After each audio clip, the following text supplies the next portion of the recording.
Proverbs chapter 16, verse 32. Proverbs chapter 16, verse 32. I love this one. Give it to me in NLT. It says, better, can we get in NLT? Better to be patient than powerful.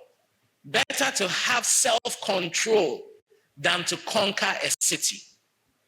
Better to be patient than powerful.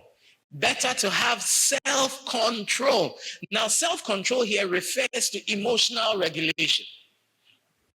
Last year, we saw the situation about a man who sent his son to buy a drug from a pharmacy, and probably the wrong drug was given to him.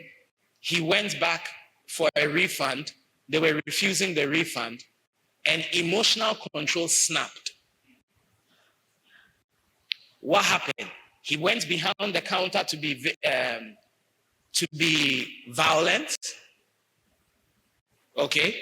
And then the lady who was there spoke to him in a certain way, and he couldn't understand why he, as a man and a soldier, a woman, would talk to him like that. He didn't know that the lady who was there was raised by a soldier and raised by a high-ranking soldier, so she has seen your type before. And then he went ahead and he slapped the lady. And what I loved about the lady is that she took off her shoes. She threw the shoes at him. She came back, like they were holding the lady back, and you could see she was coming back. If he had taken a deep breath, how much is the medication? 65 Ghana cedis.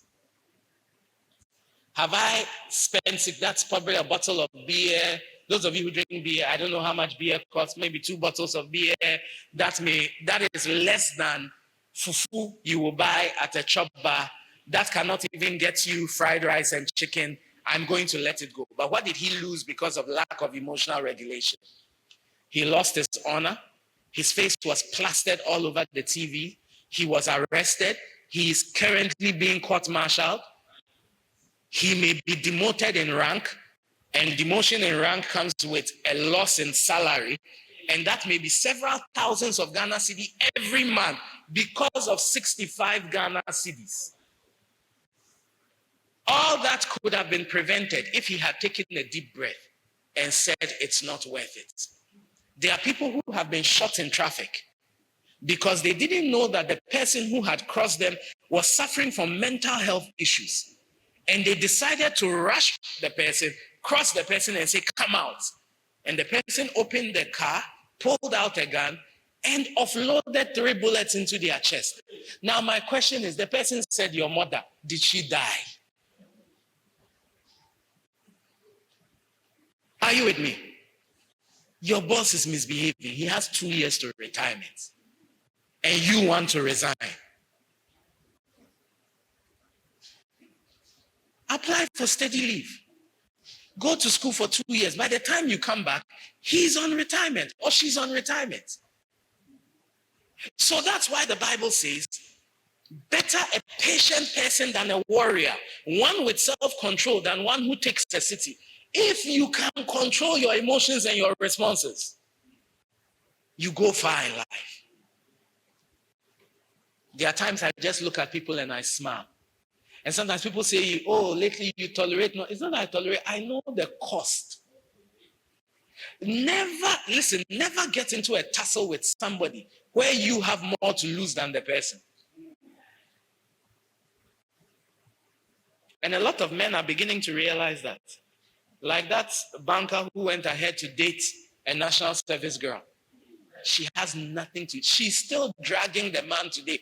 I saw a recent video where she was talking about an escapade in his house and describing his home and talking about the singlet he wears and what the wife puts in her fridge. Why is she able to do that? Because you didn't have self-control.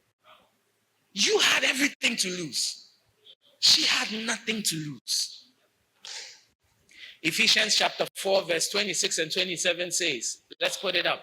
Ephesians 4, 26 and 27. Ephesians chapter 4, 26 and 27. It says, well, I prefer this version. I don't know. Be angry and do not sin. Can you give me that version? That may be NIV probably, or NSV. It says, be angry and do not sin. Do not let the sun go down on your wrath, nor give place to the devil. Look at it. It says, be angry and do not sin. Do not let the sun go down on your anger, and give no opportunity to the devil.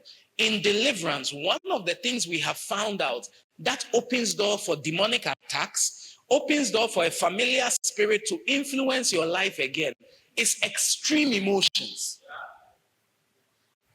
extreme sadness, extreme anger. These things open doors when you allow. That's why the Bible says that don't allow the sun to go down on your anger. That means you are angry. Don't allow it to go far. Hello? I remember a while back, I overheard someone talking about me in a very disparaging manner. The person didn't know I was turning the corner. And the person was talking, and I turned the corner. And unfortunately, because I've had, growing up, my sight is improving. In fact, the doctor says my sight is improving. He can't understand it. But when I was younger, I had sight problems. And then God also gave me ears that stick out. So I normally hear faster than I see. So while I was turning the corner, I had already heard the conversation. It took me a while to center myself. First of all, I had to pretend like I hadn't heard. Then I had to ask myself, then my mind started going, look at all that I've done for him. And then I had to remind myself, if you go down this path. So I changed the scenario. And I reminded myself of the story in Ecclesiastes that says that if you listen to what your servants say about you, you will hear them insulting. It's not everything you have to know. In any case, you have also insulted your boss behind his back. And I began to calm down. Because be angry and do not sin. The anger should not let you say things. The anger should not let you do things. The anger should not let you think certain things. Because even the psalmist said, let the words of my heart and let the words of my mouth and the meditations of my heart be acceptable before you, O God. Remember that before God, what you think is also important. What you choose to meditate on is also important to God. That's why Jesus said, if a man hates his brother in his heart, he is already guilty of murder. And if a man looks at a woman lustfully, he is already guilty of adultery. When it comes to God, what you are thinking. Sometimes I say, I thought it, but I didn't say it. God counts it. Look at your neighbor and say, God counts it. And I honestly believe James was a choleric because of the way he wrote the book of James. If you read the book of James, it's like someone who was upset and just wants to tell you his peace of mind. James chapter 1 verse 19 says, you must be quick to listen, slow to speak, and slow to get angry. Quick to listen, slow to speak, and slow to get angry. Let me give you a little trick about when you are angry with someone. Instead of saying what you think, say it by asking a question. You are late for the meeting. You are upset with the person who is late for the meeting.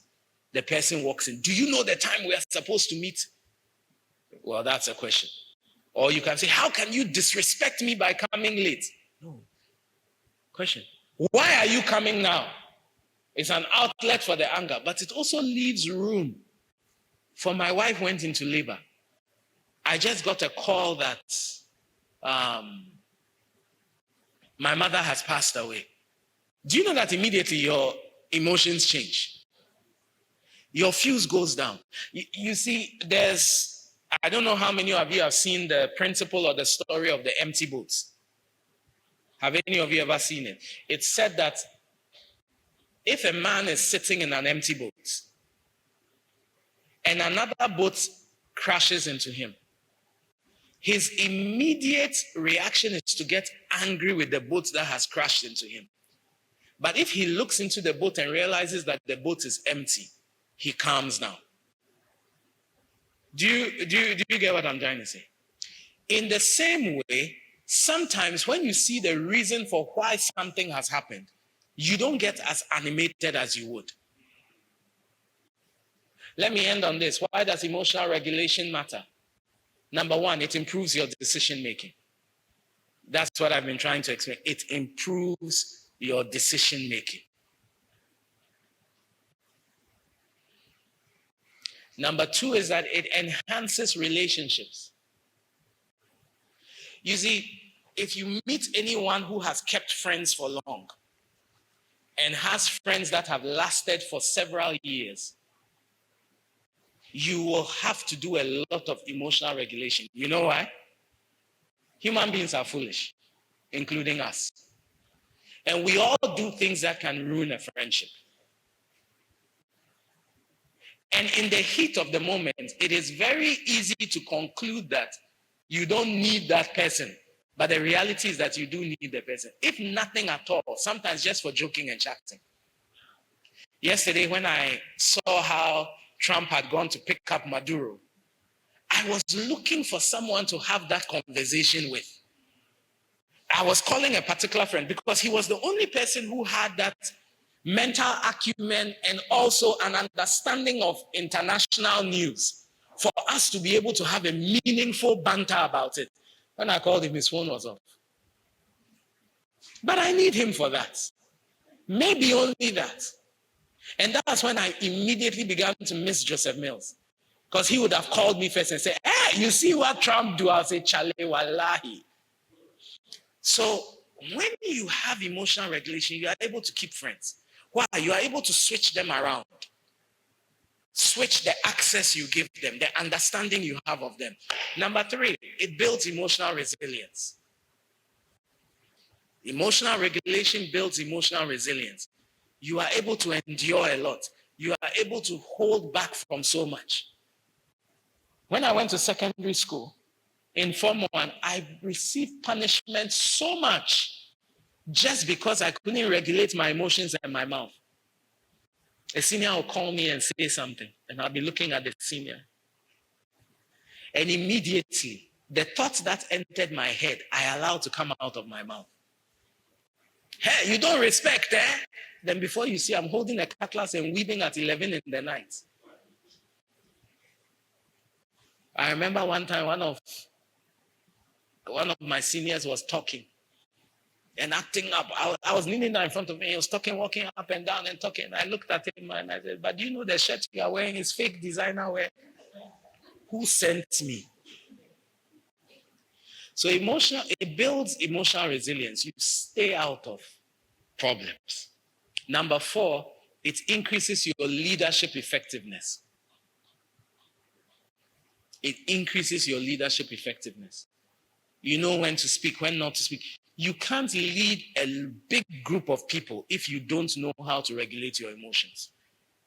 It's not everything we immediately send an email about. There are some things you must pretend you haven't seen.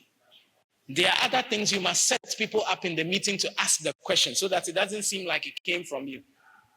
I was talking to one of my friends the other day. We were in a particular group and he had gone hard on someone. And I said, you don't go hard on people like that. If we are going for the meeting, set the agenda. You tell me who we are looking for in the meeting. I will explain to the other one that we are looking for this person in the meeting. In the meeting, I will ask the question, knowing that when he responds, you know that this one, he doesn't fear anybody. Then you will be there saying, calm down, calm down. Then he will be shouting. And I will be there asking questions that will be annoying the other one for him to be talking. And then we are done. I said, no one will come out and say that you said, we've solved the problem. It increases your leadership. It's not everything you go and fight. Sometimes there's a group of people who are ganging up on you. You have to ask one a certain question.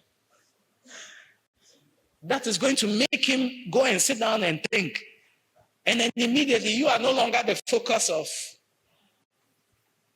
you understand me? And then it promotes personal growth. When you are able to emotionally regulate, it promotes personal growth. Next week, I will talk about the steps to identifying and managing your emotions, and we will round this up.